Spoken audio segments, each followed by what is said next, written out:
ఓం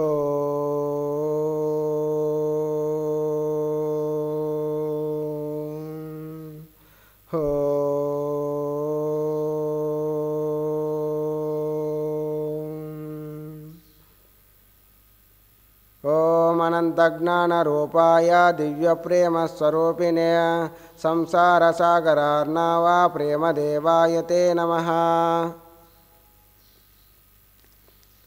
బ్రహ్మచారి మహర్షి సద్గురు శ్రీ శ్రీ శ్రీ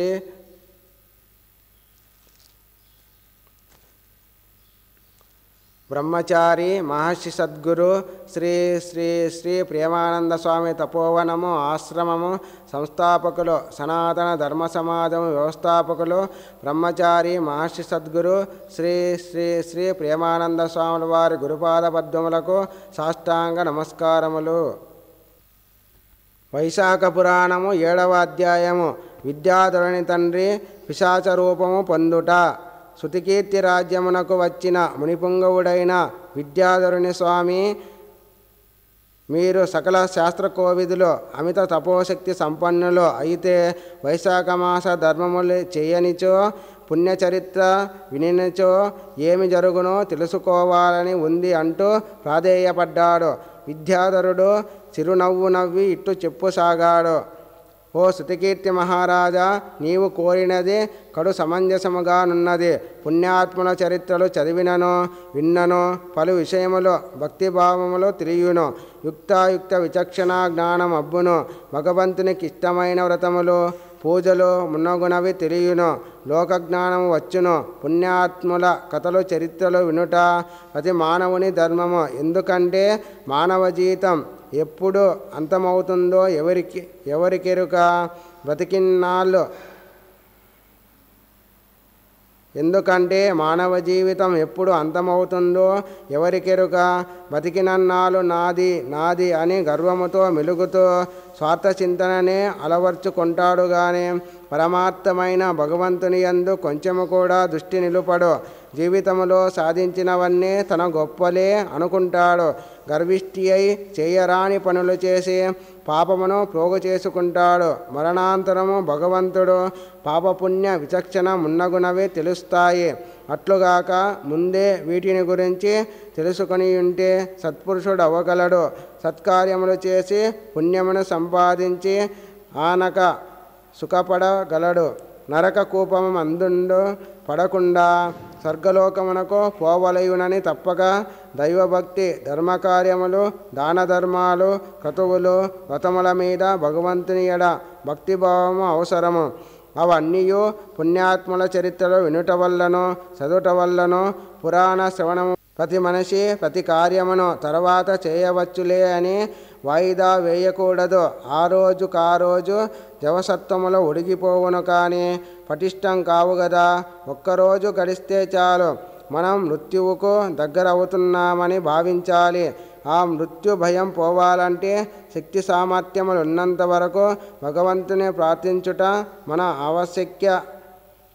అవశ్య కర్తవ్యము. వృద్ధాప్యం వచ్చిన తర్వాత చేయాలనుకున్నా మనమేమీ చేయలేము. అదియునుగాక ఈ జీవితం క్షణభంగురమని గ్రహించవలెను. మన జీవితానికి స్థిరం లేదు.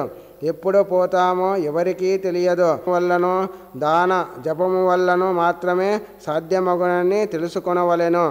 ఉదయ స్పందన ఆగిపోవటం వల్లనో మరే నాగరికి జబ్బుల వల్లనో ఎప్పుడంత మవుతామో ఎవరికీ తెలియదు. కావున ప్రతి మనిషి అరిషడ్వర్గములకు లోనుగాక అంటే కామ, క్రోధ, లోభ, మోహ, మద మాస్తర్యాలు బతికి ఉన్నంతకాలము భగవంతుని చింతనతో ఉండుట మంచిది.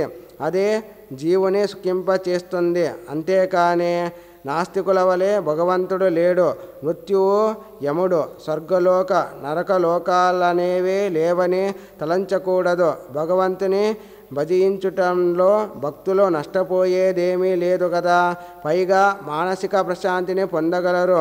మిక్కిలి భక్తి తత్పరుడవైనచో పుణ్యచరితుడవు కాగలవు. కావున ప్రతి మనిషి భక్తి తత్పరతను అలవర్చుకోవాలి. జనన మరణాల గురించి, భవసాగరమును దాటించు తరుణోపాయమును గురించి విపులముగా వివరిస్తాను వినుము. ఇంతకు ముందే చెప్పినట్లు సూర్యుడు మేషరాశిలో ప్రవేశించు ఈ వైశాఖ మాసం అత్యంత పుణ్యప్రదమైన కాలము. ఈ వైశాఖ మాసమందు శ్రీమన్నారాయణుడు తన పరివారముతో అనగా భార్య అయిన లక్ష్మీదేవితోనూ తదితర దేవగణములతోనూ లోకములను పర్యవేక్షించుచుండును. ఎవరైతే ఈ వైశాఖ మాస గ్రీష్మకాలమును తట్టుకొను దాన ధర్మాల ఎవరైతే ఈ వైశాఖ మాస గ్రీష్మకాలమును తట్టుకొను దాన ధర్మాలైన జలదానము, అన్నదానము, ఛత్ర చామరాది దానములు, తలగడతో సహా శయ్యాదానము, బెల్లం పానకము ఇత్యాది దానములను చేయును వారి ఇంట కొలువై ఉండి వారికి అష్టైశ్వర్యమును ప్రసాదించునని శాస్త్ర ఉవాచ. అయితే అర్హులైన బ్రాహ్మణ పండితోత్తములకు సత్పురుషులకు మాత్రమే చేయవలెను. అట్టి దాతలకు మాత్రమే భగవంతుడు సకలైశ్వర్యమును ప్రసాదించును. అతని వంశాభివృద్ధికి తోడ్పడును. అంతేగాని ధూర్తులను దూషణలు చేయువారిని, నాస్తికులను, పిసినారులను ఎంతమాత్రము క్షమింపడు. అట్టివారి నరక కూపమునందు పడవేయును. వారు ఘోర రౌరవాది నరకములను అనుభవిస్తారు. వారి పాపముల చిట్టా పెరిగిపోయి జన్మజన్మలకు దరిద్రులుగానే పుడతారు. ఇక ఆ జీవికి ఎన్నటికీ ముక్తిని పొందలేడు. అందుకు ఉదాహరణగా ఒక వృత్తాంతమును విన్నవించదను వినుము అంటూ విద్యాధరుడిట్లు చెప్పసాగాడు. సుతకీర్తి మాది సిరిపురమనే స్వగ్రామము. నా తండ్రి మైత్రేయుడు సకల శాస్త్ర పారంగతుడు. కానీ ఏనాడు ఎట్టి దాన ధర్మములు చేసి ఎరుగడు. అప్పుడు నాకు 16 ఏళ్ల వయసు. నా తండ్రి కన్నీ తెలుసుననుకున్నాను. కానీ దాన ధర్మములు చేయుటలేదని గ్రహించనైతిని. అందున వైశాఖ మాసమందు జలదానము ఇత్యాది దాన ధర్మములు చేయకుండుటచే ఘోర పాపములు అంటుకున్నాయి. అవేమీ నాకు తెలియవు. నేను దేశాటనము చేయాలనే తలంపుతో కాశీ ప్రయాగాది తీర్థములు పుణ్యక్షేత్రము దర్శించసాగాను. నేను తీర్థయాత్రలలో ఉన్నప్పుడే నా తండ్రి ముసలితనము వల్ల మరణించాడు. దాన ధర్మములు సరిగా చేయనందువల్లన సత్కార్యముల లోపముచే నాతడు పిశాచ రూపమై గోదావరి నదీ తీరమందు తిరుగాడ చుచ్చెను. పిశాచ రూపంలోనున్న నా తండ్రి ఆకలి దప్పులకు తాళలేక కృంగి కృషించిపోయాడు. అష్టకష్టాలు పడసాగాడు. ఆ నదీ తీరాన ఉన్న ఒక బూరుగ చెట్టును ఆశ్రయించుకొని దుర్భరభరితంగా జీవించసాగాడు. ఆ పిశాచ రూపమునకు తోడు కంఠమందు వ్రణమొకటి ఏర్పడింది. దాని నుండి రక్తం కారసాగింది. తిండి తినలేక నీరు త్రాగలేక పలు బాధలు పడుతూ ఉండసాగాడు. ముక్కుతూ మూల్గుతూ ఆ వృక్షమందే పడియున్నాడు.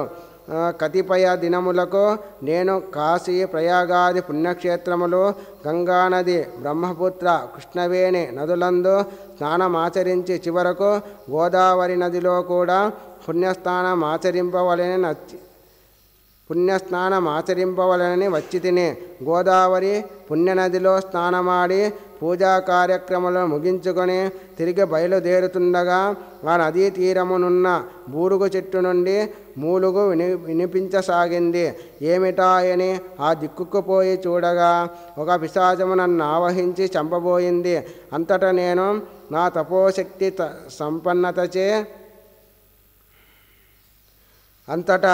నా తపోశక్తి సంపన్నతచే దానిని వదిలించుకొని శిక్షింపదలిచితిని. కానీ ఎందుకో అది నన్ను ఆవహించుట తోడనే నాలో ఎక్కడలేని ప్రేమానురాగాలు పుట్టుకొచ్చాయి.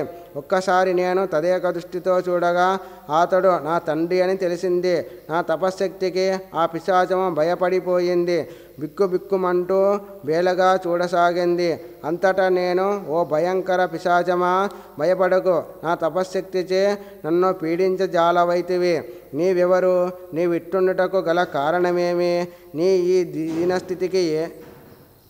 ఈ దీనస్థితి ఏమిటి అని అడిగి తిని నేనే ఆ పిశాచ కుమారుడనని గ్రహించలేకపోయింది. అది మనుష్య భాషలో, ఓయి బాటసారి, నేనీ పురమందు నివసించే మైత్రేయుడనే సద్బ్రాహ్మణుడను. వేదాంగములు పఠించి తిని అనేక దాన ధర్మములు చేసి తిని నాకొక కుమారుడు కూడా కలడు. వాడిప్పుడు కాశీ ప్రయాగాది పుణ్యతీర్థయాత్రలో చేయుచున్నాడు. 16 సంవత్సరములు 16 వస్త్రముల ప్రాయమందే అతడు అనుజ్ఞ పొంది 16 వస్త్రముల ప్రాయమందే అతడు అనుజ్ఞ పొంది యాత్రలకై వెళ్ళాడు. నేనెన్ని దానములు చేస్తేనేమి శ్రీమన్నారాయణునికి ఇష్టమగు వైశాఖ మాసమందు ఆకలిగొన్నవానికి అన్నము, దప్పికగొన్నవానికి జలదానము చేయలేకపోతిని. శ్రీహరినెప్పుడు సవ్యంగా సేవించలేదు. ఎండాకాలమందు జలదానము, అన్నదానము, గొడుగు, విసనకర్ర, శయ్యాదానము ఇత్యాది గ్రీష్మోపశమన మహాదానములు చేసి ఉండకపోవడచే నాకీ పిశాచ రూపము దాపురించింది. శ్రీమన్నారాయణుని భక్తితో కొలవలేదు గనుకనే నాకీ దుస్థితి వచ్చింది. పైగా రోగమొకటి దాపురించింది. కంఠమందు రణమై తిండికి నీటికి కూడా నోచుకొనకపోతిని. ఏనాడో చేసిన పాపాలు నన్నిప్పుడు బాధించుతున్నాయి. కావున నా యందు దయ ఉంచి సహాయము చెయ్యండి.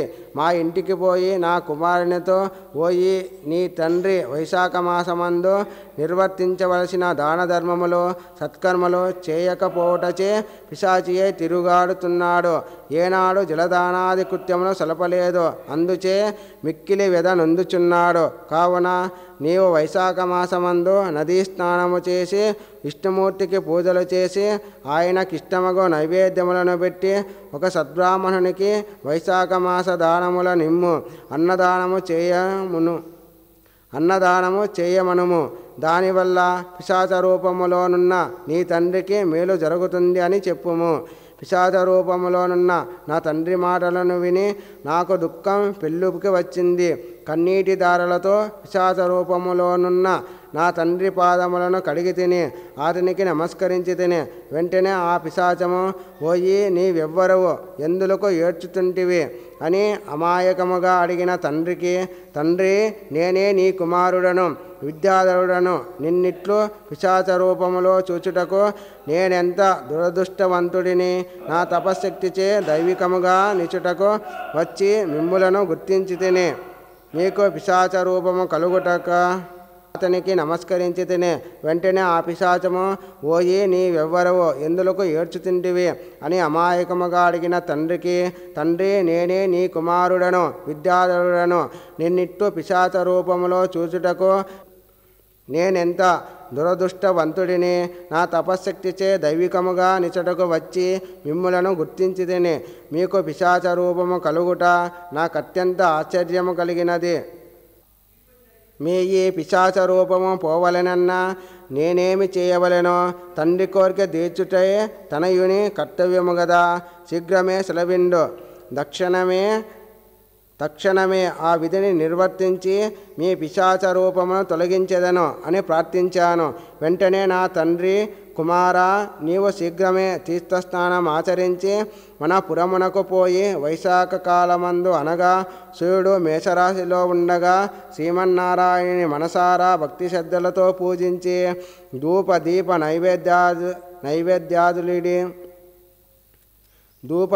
నైవేద్యాదులిడి వైశాఖ మాస దానములకు జలదానము, తిలదానము, అన్నదానము, గొడుగు, విసనకర్ర, పాదరక్షలు, శయ్యాదానులతో సద్బ్రాహ్మణులను సంతృప్తులను గావించుము.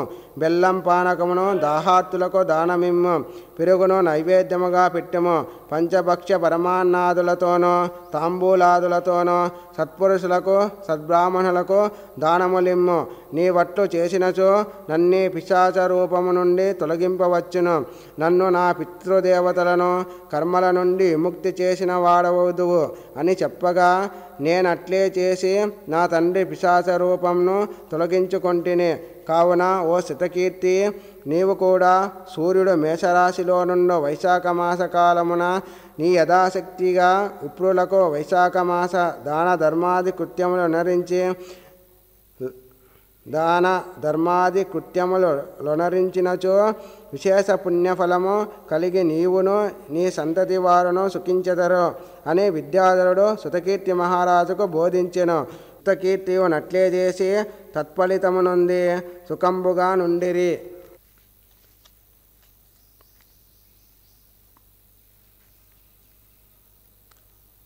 7వ అధ్యాయము పరిసమాప్తము. ఓం